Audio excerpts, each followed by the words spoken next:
choga bakel ane ideal tila kwany kam ga kwar ken lus ko cha chot kop ken ngi dan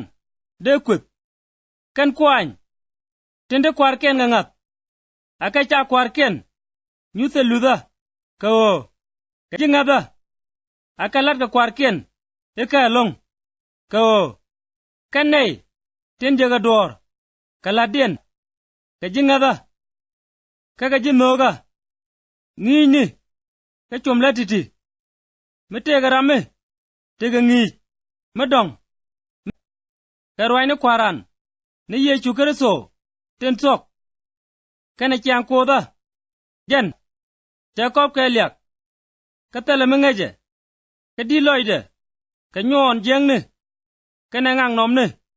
ka kwiriene kantato no ngatiel kur gwer kene dew ne ka gagang ne rolla kam ne tin je charen ka ji sok bab char kene ilene kodaka aduop me jegeryang ka tok lene kodaka no ngaryang me chana rung ka tin tega kon ko tele me chana nung reiwa tele duor me bana nang kao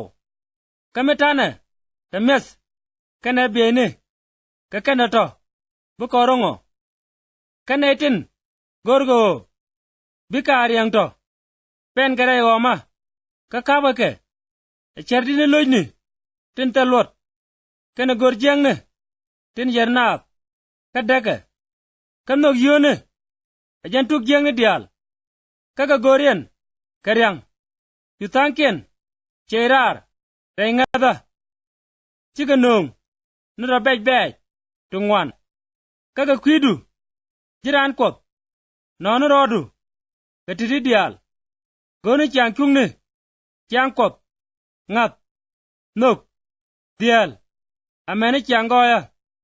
ter kor ngada mugwa kapteng mudorar men cha cholji meladu sok nyam ne dial nyam kop en kam ngwane dial tek kana nyam kreso yechu mendi soglat meten nyam pontis filet ala rejirwaj enwo yubluk asel mejek kebel amene ben kwaran ne yechu kreso kabu kuma me jaga tuok ka gwalda pany jaramen chaput jen boz kara ruy ni ka kware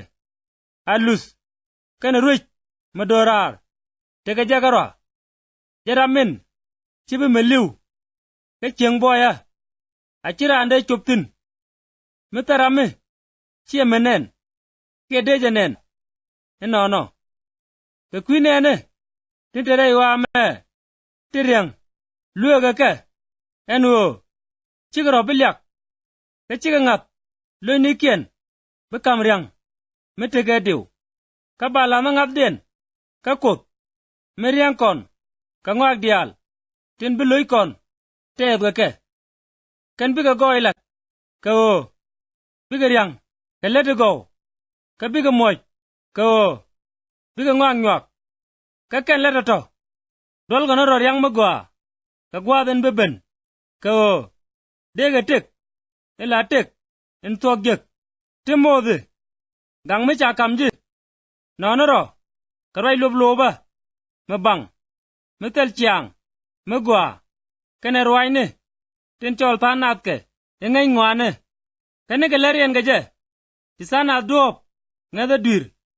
apot kot tegeji